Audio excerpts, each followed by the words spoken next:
Good morning and good afternoon to all of our merry Marvelites. Welcome to another fun-filled installment of Marvel Movie Talk. I'm only now remembering that I didn't tweet out the link because I was too busy jawing to these guys. But who couldn't be distracted when they get a chance to talk to Michael Shirley? Oh, hey, how's it going? And the marvelous Count Eric Connor, and oh, that's great. Yeah, it's definitely like the Brady Bunch opening. How'd they make it look so natural in the Brady Bunch? I mean, we've gotten better at this. Exactly, we have gotten better at this. I looked this way at first, and I corrected myself. Two plus years of doing an iteration of this show via remote interface. We're just starting to figure it out. All down now, here's a cliffhanger just in time for one of us to leave after this week's show, but you want to know who it is, you're going to have to hang out and find out. My vote is Christian.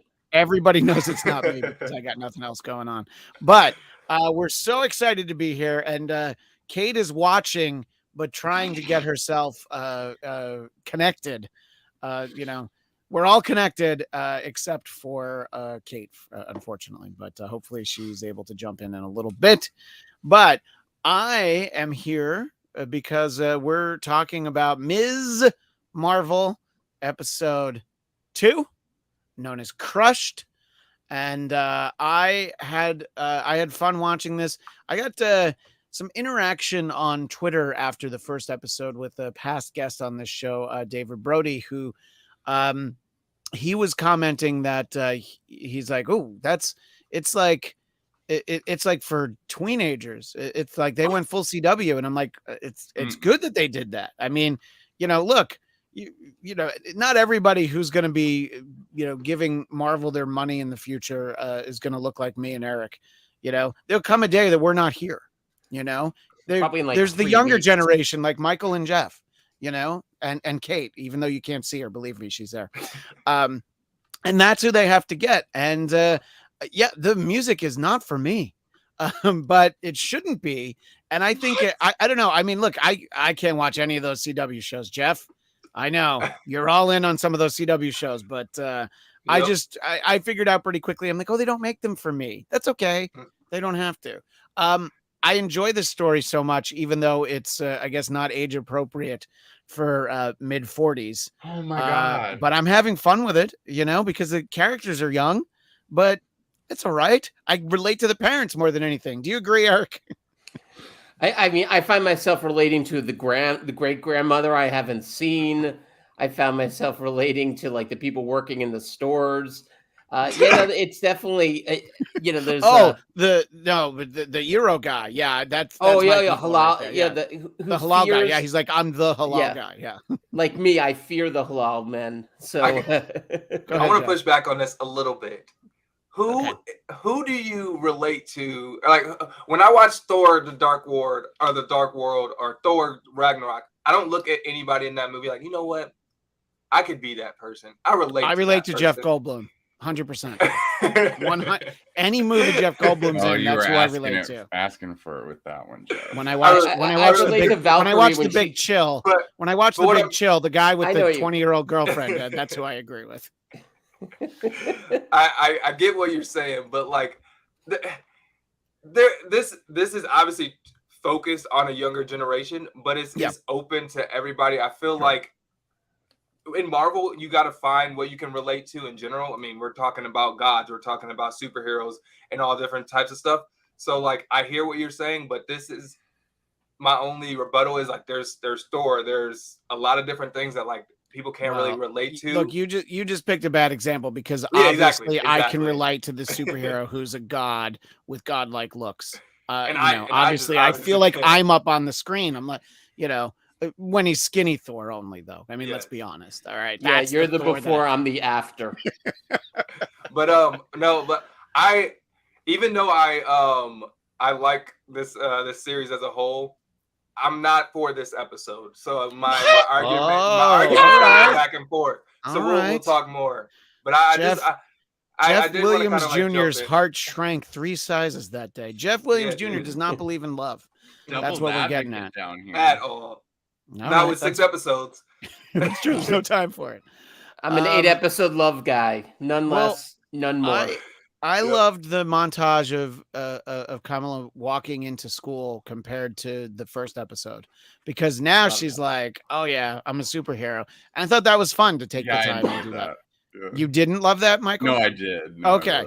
I really because that's how you walked into school every day, I'm sure, so. You know what? I will tell you that moment really struck me, because believe it or not, I wasn't always so like popular and like amazing. Like, don't believe it. 7th and 8th grade, I was like I was finding a really hard time like where I fit, like going to like a Church of Christ like private school. Okay, and fair. People like thought I dressed really strange and like big surprise. But I had this teacher who'd been struck by lightning, like literally like years before. And she had been through like so much stuff. And she pulled me aside one day and was like, I know you like I get, maybe she had heard someone bullying me or something, but she was like, I know you don't like understand this right now, but you are so cool. Keep doing what you're doing. Aww. And like, I felt like I kind of made this weird turnaround, and I went from like being like no one really wanted to talk to me, and I just carried myself differently, and I could see that in that, and that was really fun to see someone's confidence jump so high. And you saw how everyone reacted to her. They weren't treating her like, what's with this loser acting like some fool? Like, it's kind of contagious. The way you carry yourself kind of controls the way people treat you to an extent. Yeah, I mean, I think that that can be reflected in terms of really any interactions. Just not even trying to make friends, not even trying to date someone, but yeah, if you're confident about yourself, you're like, all right, obviously, if you keep your head down and you're very timid and shy and you don't make eye contact, also known as pulling a Connor with an ER, then people may very well not respond well to you. The sloth-like, sludge-like walk I showed while going through junior high and high school. In the special edition of Star Wars, when Han steps on Jabba's tail and he goes like that would be like the movement that I think we're all envisioning. It's a little harsh. Not at all. It'd be harsh if it wasn't accurate. And later, Eric and I will show you what we ate in Anaheim when we were at the baseball game. The children. The pain. So good though. In any I'm case, so lost. Is this an old? What about you, Jeff? Like, is this an old man? I mean, the pain is the same pain like that thing. I was letting them do it. I was reading the comments. Okay, yeah. Just let them make sure we're still engaged. There's a lot that I want to get to in the comments, but usually I freeze on a comment I want to use and then I miss most of them. So let's go right to Cam A. Egan from earlier. I cracked up at the Kingo reference and could hear Kumail Nanjiani's voice saying, "Why didn't you like my movies?" when they were talking about Bollywood. So they talk about Kingo from Eternals, which is great because he was a Bollywood star for generations and pretended that, it had been his grandfather and really it was him the whole time. So I thought that that was a nice nod. I always love the little nods to people who really pay attention. Daniel Drew, they said that they were fans of Kingo and said his mom was a big fan of Kingo Sr. So this is referencing what I'm talking about. He made people think that his past self was a father, grandfather. And so, of course, that's like a joke wrapped within a joke, because his mom being a fan of Kingo Sr. is, of course, the same person who looks exactly the same. But it's like, no, I much prefer him to the younger version. In any case, I don't know. I'm having fun with this show, even though, the main character is a high school student, but who else is a high school student figuring out their powers? Of course, is Peter Parker. So I like episodes like this, unlike Jeff Williams, where, you take the time. In a movie, you can't take all this time to go up to the roof. And I mean, we've seen, montages of this, but she still doesn't have the hang of it. In a movie, by 2 hours in, your movie's almost over. So to be able to take your time with it and kind of see, I don't know, I'm kind of enjoying, her trying to figure out what she can do and saying to Bruno that she, filmed a video where she was trying to talk to ants, because she's hoping she has Ant-Man powers. In general, I don't know. I mean, I'm definitely having fun with it. And, you don't have to see yourself in the main character. That was mostly just me and Eric celebrating how old we are. I mean, you're saying ahead, this is a thing where people are thinking, oh, this is so, like these are like high school kids. I mean, and you just said it yourself, like Peter Parker, everyone's obsessed with Spider-Man. Like, this is because she's a girl. This is because it's a different like culture. Like, that's making it harder for people, I think, to relate to. I don't think it's her age. Like, I get that the dialogue and everything is a little more teenager, but it's like, it's not unrelatable. All of us have been teenagers. I would think anyone over a teenage age would get it. Yeah. But by the way, just a quick aside, say hello to my dad in the chat. There is who, by the way, another. never showed up in my room, painted green like the Hulk. I probably would have appreciated it if he'd gone full loop for Igno, but I just wanted to actually say hi to my actual dad popping into the chat. Jeff, what were you going to say? Honestly, I forgot now, but I'm just glad that went positive, because when you said like my dad never showed up, and I thought it just stopped there. And like when you said the Hulk part, I was like, okay, he did. Yeah, no. I like the idea of your dad coming to the Blattcast and you immediately go full ordinary people and start bringing up all the pain of your youth. Right. A very special Blattcast. I agree with Kemi Egan and sort of what Michael was saying in terms of really the conversation in general that we're kind of talking about. It doesn't feel like an 80s after school special. And I think that it doesn't take much to have your script featuring teenagers, to have, I don't know, somebody has a son, a daughter, a niece, a nephew. They're just like, hey, can you take a pass on the script that I've written? And can you take out the parts where kids don't talk that way? I'm convinced that no teenager in the San Fernando Valley ever talked like the girls in Clueless, but they just thought it would be fun if they did, Okay. Well, no, after the movie came out, sure. But I don't think that they actually talk like that. It's a lot of like invented slang out there. And I mean, I think in general, haven't you ever heard the song Valley Girl? Sure, I have. By Gag me with like a spoon, Frank and Michael. Moon Unit Zappa. Haven't you ever heard the song by not Downtown Julie Brown, by Uptown Julie Brown? Everybody Run, the Homecoming Queen's Got a Gun. So we could play this game all day, in all honesty. I'm gonna go ahead, Jeff. I need to hear this song. Oh, it's great, and the video is even better. Like someone to text me that YouTube video later. Johnny. Of course, we said the same thing. Yeah. Oh boy. Yes, Jeff, you were going to say something relevant. Going back to Michael's Do you point remember about Miss Marvel and Spider-Man. Yeah. There's a couple things. We haven't gotten that much content for Miss Marvel Comic-Con, and like all we know is 2 episodes right now. We've seen her get her powers, and we see her deal with high school drama.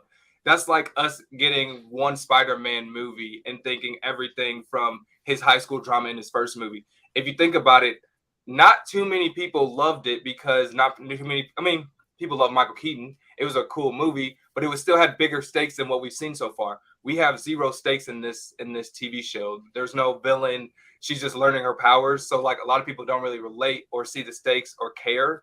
So, I mean, I can see where people are not really engaging as much as they do with Spider-Man.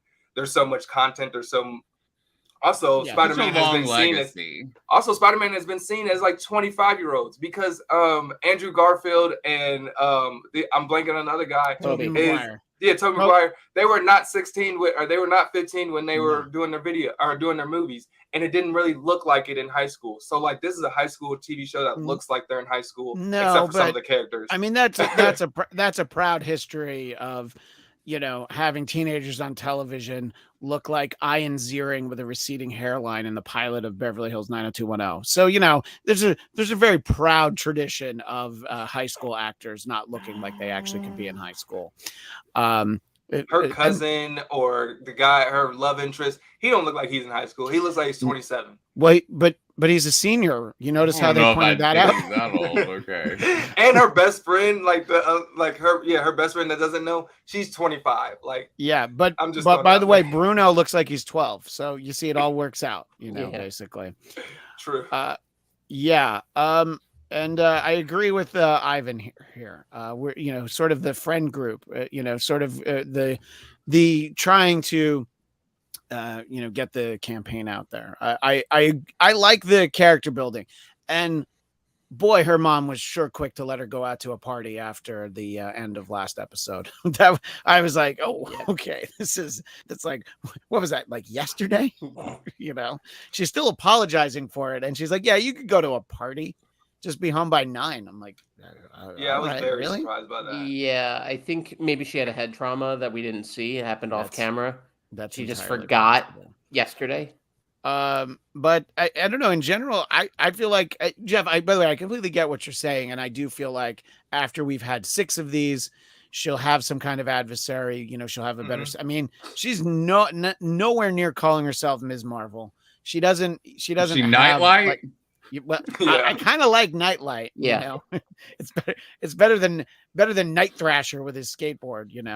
So, but that's just some New Warriors hate, and someone else who hates the New Warriors, the only Kate Cornell. Oh my god! Finally, I think Jesus Christ, guys. I think it was easier for Kamala to figure out how to get her nose to stop glowing than it was for Kate to connect with us, because she had a quick fix for that.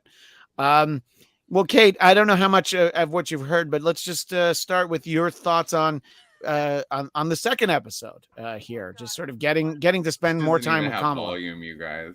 Oh yeah, are you muted now? No. Oh, you're really very This is great. Can you read my mind? You're there. Do you know what I'm thinking? Put the mic really close. Go back away, Kate. Go away. Put the mic really close and talk loud. Yeah, just how's that? Is that better? It's better. It's getting louder. So Great. There you go. Much better. Okay. Perfect. All right. Sorry, so Kate has moving on. Kate has the talking stick.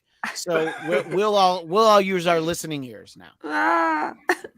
I think I'm with Jeff. This episode didn't quite do it for me. I know. Even with the shirtless guy coming out of the pool, I was like, yeah. Okay, no, that didn't do it for me. Really? No. I was like, all right, that she needs skinny a little beanie because weenie. Bruno needed to come out of his shell a little bit more, and like, come on, Bruno, like, just say, especially with the whole Caltech, like, he's like, oh, I don't want to go because all these other reasons. I'm like, you just like her, shut up. Like, it was all the kind of kid stuff that I love this show for how they write all the kid interactions. And of course, like, it's like I had my laurels up a little bit, like, oh, I don't think Kamran is who you think he is. Obviously. Yeah. My favorite part about this episode, I think, was the training, because it was the first time I'd seen. It's the first time I've seen one where it wasn't about strength. Yeah. Where strength wasn't the most important part. It was like where the power came from. So I really enjoyed that aspect of it. I'm going to take this out. Yeah, I think that was it for me. Like all of the kind of, and I love the texting. I think they're doing great with the graphics. I loved that little texting conversation with on the bed sheet. That was really cool. And like the kind of like, it still allows for, they're really tapping into the importance of a child's imagination, not just looking at the superheroes, but how they see their life and how they see where their life is going. And that type of imaginative joy is going to be infectious to the Marvel universe. And I think it's sorely needed. So that's what I think. Yay. That's my thoughts. No, yeah. And I think that, I mean, it is more like a comic book in that these stories can unfold over a wider canvas, if you will, than if this were a Ms. Marvel movie. I mean, the amount of story that we've gotten in these 2 hours is probably maybe 10 minutes of a movie, you know? Yeah. And Jeff Williams Jr., is here for that. He would like it to have only been 10 minutes, but I know, by the way, I do know what you're saying, that I am reserving judgment until they tell this whole story. And I feel like even the Marvel, the Disney Plus shows that I haven't enjoyed as much, I do appreciate that they're able to tell their stories in a way that isn't as rushed as on the big screen. And it feels, I mean, this feels a lot more like comic books, especially because I agree with Kate. I love all I talked about this last week, all the texts, the little heart stuff, and the montage, which I have my first sequence in the show that I can show my 4-year-old, which is Ms. Marvel singing and dancing to Be My Baby, which was one of the songs from my 4-year-old's dance recital over the weekend. So I think she's going to be very excited to see it. I've been sort of worried about this show. One, I thought it was going to be too scary, and now it's like, well, she hasn't been Ms. Marvel yet, and that's what she wants to see. She wants to see the big hands. So I would say that that's the thing that I'm just like, she's singing and dancing to a song from the 50s. You know, I enjoyed it, but I didn't know if that felt like an anachronism to anyone. Were you commenting on that, Kate? Is this the first time that we haven't? I'm just thinking, because you mentioned the other shows. Is this the first time we haven't had a big bad by the second episode? Yeah, probably. Because, I mean, like in Moon Knight, we saw him before we saw Mark/Steven. You know, Yeah. I mean, we saw him filling his shoes the same way Eric fills his shoes with broken glass every day. Walking. You guys got to think about WandaVision too. I mean, and Loki. I don't know how that big bad was revealed until maybe the very, very end. That was like episode 6. Yeah, it was. I mean, technically, if you're going from the point of view of the town, the big bad was Wanda. They didn't know what was. Well, that's true. Yeah. No, you're right. But in terms of introducing a character, and there will be someone, I'm sure. You know, I mean, I have enough familiarity with the comic book version. I know some characters who I expect us to see. Right now, the only bad is, of course, the government and whatever agency this is. You know, and agency of being a dick. Well, they made sure that they're like, yeah, the FBI is already watching every mosque in Jersey City. I'm like, okay, slightly racist. It's like, I'm sure that that's not untrue, but they're making it clear that whatever branch this is, it's something different. Eric, I know that you've got about 20 more minutes with us. So what were some of your big takeaways from this episode? Where do you come down? Some of us seem to have enjoyed it. Maybe it's just me. And others less enthused by episode 2. Yeah, well, I think Michael's also on the same side of this coin as you.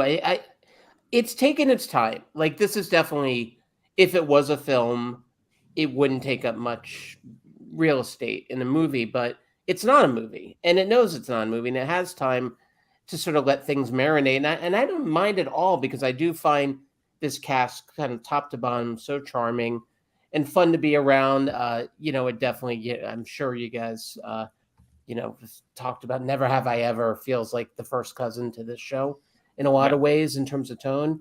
But this one has a real specific energy. I think it's great. It's funny. It's like I watched this while trying to also catch up with Obi-Wan Kenobi, and it's where you see where Marvel succeeds, where Star Wars Lucasfilm is having trouble. Is like, how do you make each show its own thing? How do you sort of find a reason for its being?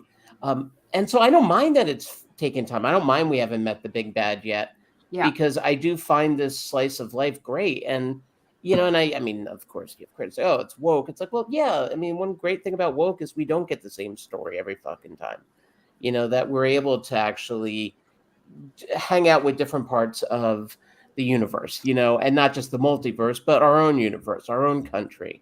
And I find like the specificity here is really great. I personally could probably do, I have to admit, I don't really care about the government board of the mosque. Just like I'm really not into most school board meetings.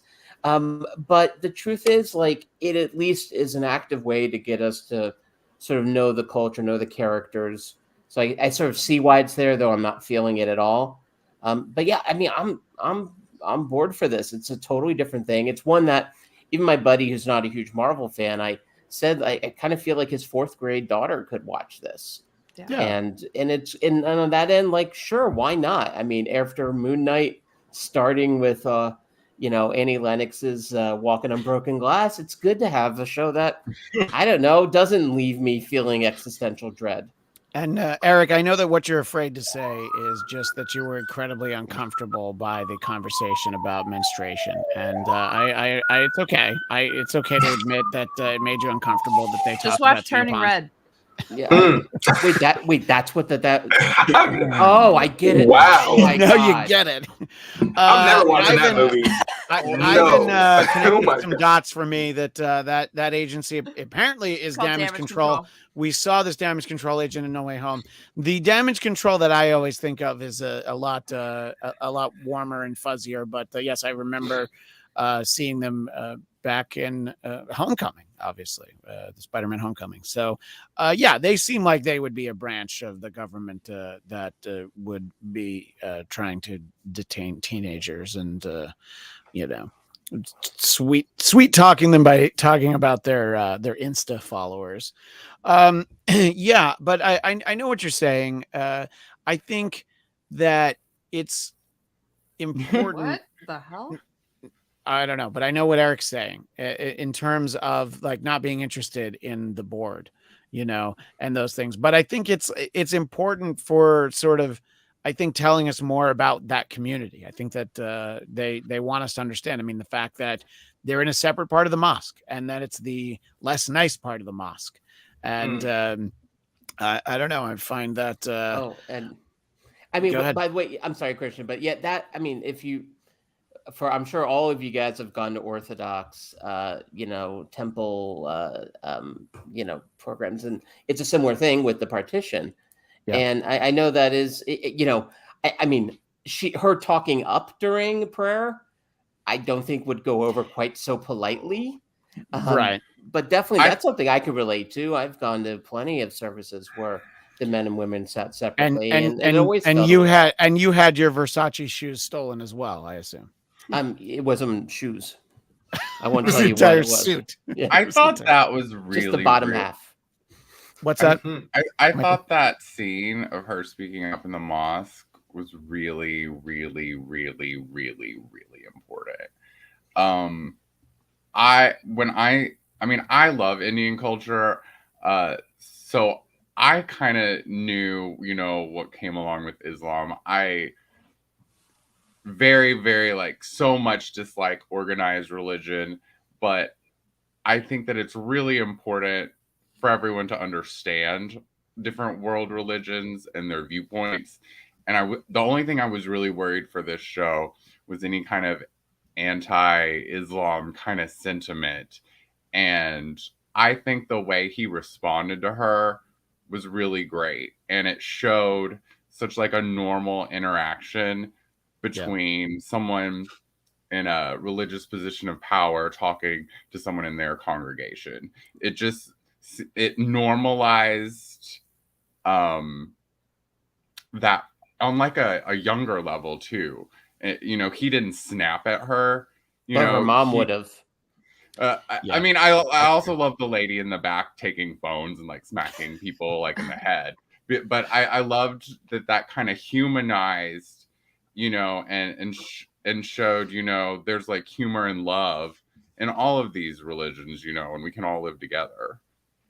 Yeah, no, I think that's important, and the fact that they had the big celebration, they planned the episode basically around Eid, and the fact that that Bruno went with them, and yes, that outfit was way too loud, but he could have been a backup dancer on the Purple Rain tour in that. But in any case, which I think would be it's totally here for, by the way. 100%. I would love that. 100%. Yeah.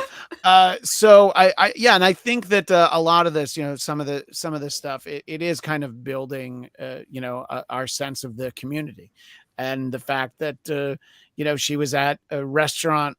That Kamala was at a restaurant with a boy, and so she has to pretend that he's her cousin, a distant cousin, and that's her brother. That's not even her mom seeing her, So I think that we're really getting a good sense of her and the fact that we're getting this show before she ever shows up in a movie, I think will really help. I think the appreciation for her, but and then also as Kate, I know it was something that you were asking if we had talked about. Also part history lesson because of the partition. You know how it all. Her dad spelling out. Well, it all used to be India. I'm like, oh yeah, I'm gonna go ahead and pretend that I knew that. Sure. That this happened within the 20th century. Of course, I knew that, and just for I think it's it. Sorry, what was that? And just for the sake of even though it's really just for the sake of accuracy, it's Pakistani. She's not Indian technically. Right? No, but he's saying it was all part of India. Pakistan is in India. Yeah. So Pakistan. And Bangladesh, he said it was all one country, India. So that was what he was saying, and that was just like, yeah, of course. I mean, who doesn't know that, besides me? So I think it's good that it was a natural sounding conversation, in a way that it was for people that don't actually know this stuff, and how it's clearly important to her mother's backstory, her Kamala's family's backstory. So, and I can agree with something that Ivan said. This is what I wanted for America Chavez, her own show, which I think had she gotten her own show before Doctor Strange, that would be great. But you know what? She could still get her own show, Ivan. There's still time to tell more of her stories after. I would Doctor totally Strange. watch her traipsing around the multiverse trying to find her parents. I want to go to that. I want them to do an episode in that paint universe. Oh God. Knowing Marvel, they probably have that as the penultimate finale, just getting us ready for something to be disappointed about. Sorry, negativity. We can move on. Daniel Drew, my adopted mother from India, had an opposite story from the India side of things, so that was great to hear about. So yeah, I think it can be very interesting. All across the board. The sort of just teaching, not even, well, it's not even to teach. It's just to help us understand the character more and more. There's so little about Michael. There's so little, about the Islamic culture in TV. And I think so many people are, grew up, especially the younger generation, just being scared of that side of the country. And I think that Disney is really awesome for kind of like normalizing this, and I think it's really important. Even like I said, as someone who just I don't like organized religion. I think it's got too much room for misuse of power. But I think it's important. you dislike organized religion equally because equally. But I think it's really important to understand, that we're all different and that's okay. And this is I think they're really shaking stuff up with this. I'm impressed. But I was wondering, I'm like, where did they get so many Muslim extras in Atlanta? Did they like have to like fly them in from other places? But I mean, look, I've been to Atlanta. You haven't been to Little Pakistan in Atlanta? By the way, I would love to eat at any restaurants in Little Pakistan in Atlanta. If anybody has any suggestions, before Eric has to pretend that he has wisdom to impart upon the youth of the world. I know I'm extra mean to you today, Eric. I think it's because I saw you in person over the weekend. You're still recovering from the sausage, and that's a literal sausage, not a figurative sausage. I don't want to know. Yes, you do. If anyone wants to know, it's you, Michael. Could do my hair. Yes. No, that's right. Eric and I are both recovering from sausage. Do you have sausage poisoning? I mean, I might have if I weren't careful, but look, I am. You gotta always be careful with sausage, buddy. But this is what I ate in Anaheim was the pastrami dog and a helmet full of mac and cheese with bacon on it. So this is what he's talking about. And because that's in a helmet. Of course, it's in a helmet. It's a Mac and baseball cheese. game. What do you else want? will you serve mac and cheese? My stomach Yeah. would be all types of messed up, but I would love every second of eating that. Yeah, Oh. and since people want to know, there's Eric and I rooting for the Mets in Anaheim with 1,200 Mets fans. Very, very rowdy, but we had a fun time. Now, what I do want to talk to Eric about is before he leaves, and then I'll talk about it. I thought that the most important sequence was Kamala saves that boy, but then almost kills him, and I think that those moments are very important, because she's already like fantasizing about oh my God, like all the Instagram likes and all that. And then she's like, yeah, I got you. And then she loses her concentration, not her fault. She sees who she thinks, I don't know, is her dead grandmother or something, a great grandmother. I'm not quite sure. We'll get to it. Grandmother. But yeah, so I don't know. What did you think about sort of just the pain that she's feeling and then not getting to deal with it because drones show up and start chasing her down? Eric. Yeah. No, I think she's 16, and I think it's a great example of what it would be like for a 16-year-old put in this position to have to do that. Again, I know they've changed their powers, and I know there's a lot of talk of that, but that sequence was really fun because it was so filled with insecurity. And we've seen it before. It's funny. It's like the training. It's like, yeah, we've had training in like Spider-Man movies, even Ant-Man, Oh, and by the way, I love the reference to Paul Rudd looking so young. I thought that was a great that, and then the and of course the Illuminantes. Yeah, oh that no, was great. Illuminantes. Yes, as soon as I said it, I realized I said it wrong. Perfect joke that is. By the way, that is perfect piece of wordplay. So weird. But I thought that scene was great because it was so human, and the fact that she actually hurt the kid in the process of saving him. Well, we don't know it. Well, like you hurt his foot. He hurt his ankle. But Daniel Drew points out what he's going to have to comfort himself with, and it's not that. It's ice cream on pizza. Oh, so, that cures pretty much all of my ills. Which I just showed people what I ate for dinner. Thank you, Dominica Saxon. What I ate on Saturday night. So I am not going to judge somebody who puts ice cream on pizza. Yeah. In fact, I'm like, probably isn't that bad. I like both of those things. Why not give it a try? I think you can make it work, but. Yeah, no, I think that sequence, though, really did stand apart from all the other versions of this we've seen in a million different comic movies because the kid did get hurt. And I think next time we see that kid, if we do, he'll have some kind of cast on and that's going to have to weigh on her. And I think that's kind of great, At least he's not Gwen Stacy. Come on. Like, whatever. Too soon. Wait, what is your anger about here? Too soon? Wait, that he didn't kill that she didn't kill him? Like what is it you wanted out of that scene, Michael? She saved him. He didn't die. Yeah, I know, but the fact that she, because of her own, teenage brain, didn't make for a perfect landing, though. I thought you don't even have to go as far as Gwen Stacy. That's basically the moment where the police officer says to Peter, hey, stop that guy. And he's like, not my problem. And then the guy goes and kills Uncle Ben. So, yeah, I mean, that's sort of like, I can understand that. This escalated to a weird place. Yeah, I was like, was not expecting that. But no, her feeling is like, oh my God. Like the kid ended up falling. And then I like panicked and I tried to save him and he didn't die. Yeah. But it wouldn't have taken much for him to have just fallen, and then she had saved him for like 30 seconds. Off a building. Now you're victim blaming. That's what we're not gonna do. We're not gonna victim blame over here. We're not gonna blame anybody who wants to post Insta. Yeah. Maybe he won't do that again. I do agree it was an important moment, but like I wouldn't associate it with like losing Uncle Ben.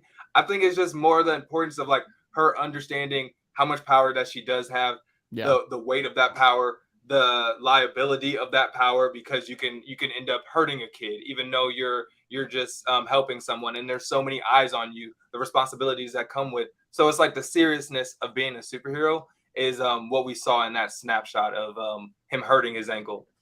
Well, Daniel agrees with the contingent. It says, nah, I blame the kid. He even blamed himself. That's messed up. Well, Eric, I know you have to go, And do you want to we teased that at the end of the episode we'd be saying goodbye to somebody on a regular basis. So Eric, do you want to give a nebulous goodbye to whoever is leaving? Well, to keep the mystery going, I will not say their name, but I will say they have been a pleasure to share a screen with for this past, what has it been, year and a half? I don't know. I was a clean-shaven, young, healthy man at the beginning of this all, and look at me now. We're getting some important messages in the chat, by the way. I agree with. By the way, I agree with 3 of those emojis. This but not was all. a nice moment, Tristan. That's why I put it up. But what he put up was my subtext. That's what I'm thinking. But I will say to this person or persons, it has been an absolute pleasure, and I will find a way to see you in human form. Yeah, especially now that I know more about your physicality. And that person is going to be the one that's most likely able to go and see Thor with me, because you won't be able to, because you're teaching right up until the time the movie starts. So. Unless I go, hey guys, pop quiz, and then I run out, and then you leave. Yeah. Then that person will be on their own. Well, thank you, Eric. Eric will be back with us next week. Yes, indeed. Someone won't. Dun, dun, dun. But Eric will be back with us. This is like a game of like figuring out who is it. Well, we've already said it's not me. One box is gone. That's funny. Anyway, what are your thoughts, though, sort of on the same scene and the realization, for Kamala to realize sort of the gravity of her abilities? And yes, it's been said before, but apparently with great power actually does come great responsibility. Michael Shirley, what do you think? I think that she could have done what she did, or she could have done nothing.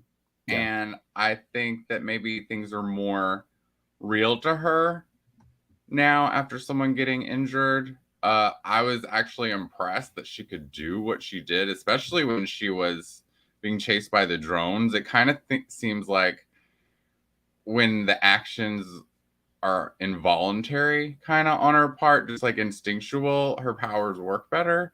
But like when she's like really like thinking about it, it's like more, I don't know, it's kind of like when you think about walking or think about breathing, then you start getting freaked out. like what if I stop breathing? Like what if I don't do this leg first? Like but I don't know. I mean, we're still talking about this kid. Well, no, we're talking about the impact it had on her. Like the kid, look, we're split down the middle. So I don't feel like he had it coming. Well, I mean, she also got swept away really quick, and who knows what kind of bomb they're about to drop on her. So she might not have a whole lot of guilt. But the next time she saves someone, she's gonna remember this. I don't think it's guilt. I think it's just like the realization of like, oh crap, this is all real. Because if you think like, she's just a fan. She's just a fan like us that's like watching superheroes, not in the movie, but around the world, flying and doing all these crazy things and being perfect. So when she's able to be perfect and be like them, and she realized, oh crap, this is a lot harder than I'm thinking. People can actually get hurt. People are actually blaming me, and did it like that. Like that's just the realization and like the seriousness and the stakes that I was kind of mentioning earlier. But I don't think remorse is the thing. It's just more realization of what's happening. No, but I like the context you put it in, Jeff. It's basically the realization that this is real life. This isn't just like, oh my God, look how cool it is for Carol Danvers to be Captain Marvel. It's like, oh, there's consequences to all of this.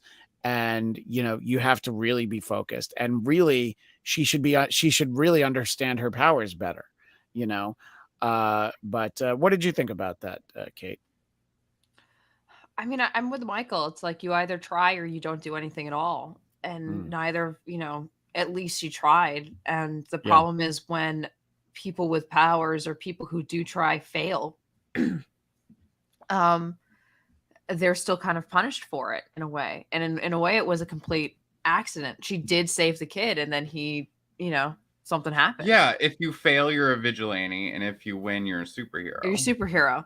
And, but she's still 16, and it's I'd rather have the message of, especially for, in normal situations where kids aren't falling out of buildings, you either try or you do nothing. You should try it anyway. I have a lot of problems putting my writing out there as a screenwriter, and I should do that more. And I should try instead of, because if I don't do it and I could have done something, what kind of person does that make me? And at least she, there's always a learning curve, which is what we don't usually see in superhero movies, is if they fail as a team instead of failing as a singularity. Yeah, but you have your, we reference Spider-Man, who continues to fail at different points and, tragic results. And, when you're by yourself and you don't have somebody helping you. And I don't know, we'll have to kind of see where this takes her. What do we think about the ending being whisked away? And, when there's the reveal that Cameron was there for a specific reason so that he could meet her mother, who is the same woman that she's sort of seen through this, which then makes you wonder, okay, are they actually related? Like, is that this vision that she saw, who I thought was like her great grandmother who disappeared? Is that who this is? What does everybody think? Because, I mean, we haven't been told that. We don't know exactly who his mother is. And I assume we'll find out in episode 3. What do you think, Jeff? Yeah, I was trying to figure out who he was now, because I was like, is he the cousin, the uncle? Either way, this is weird, because she was crushing hard and like he was playing into it as well. Yeah.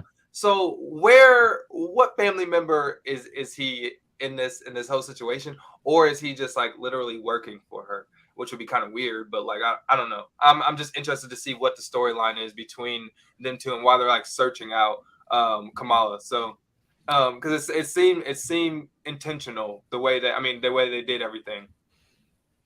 And Ivan Soto says, let Cameron be evil like his comic self. I feel like that's probably where we're heading. And Daniel, sorry, this is something I didn't know. There was even a time recently where there was a law called Kamala's Law. It was taken into effect to stop teen heroes from heroing unless they have an official adult hero mentor. That seems like it would be real, but it also, because she got hurt at school. And it fell on her while the champions were dealing with something. So, I think that that's why I figure that whether it happens in this show or it happens in the Marvels movie, the fact that she's actually going to get some help figuring out her powers from presumably Carol Danvers. What do you think of the ending of the episode, Michael? I think that woman is definitely the woman that's in her visions or whatever. Mm-hmm. I think if y'all are upset about this kid, you need to blame it on that woman in the vision. Because I think she kind of probably made that happen. It's fair. I think they're after the bracelet. I think that the bracelet unlocks something inside of you. Yeah. Because they, how they said the power was coming from her, or Bruno said the power was coming from her, not the bracelet. But it's obvious the bracelet unlocked whatever was going on inside of her. So I think they want the bracelet. I can't stand that little boy or whatever with her. Like, don't like him. I already know it. He's no good. Bad news. So, you're saying you don't like Cameron, who lets an unlicensed driver drive an expensive sports car around Jersey. Stupid accent. It's British. Although I did like that he played it off that he was a big fan of the Great British Bake Off, and also Ivan brought up that Kamala might be an Inhuman, and the fact that her power is coming within her is what people are saying on the Twitter sphere. I'm not saying it because I don't know. I haven't watched Inhumans. I'm gonna just be out there like that. I haven't watched it, but I don't know much. I'm just telling you. Christian did. I did. Telling people what is being talked about on the Twitter sphere and what's been talked about in the comments, and I wanted to see what you guys think. I don't know what their company-wide approach is to the concept of Inhumans. They dealt with them a lot in Agents of S.H.I.E.L.D., and they then had the Inhumans TV show. I don't know. I don't think she's going to be a mutant. I don't think that this is how we get that in there.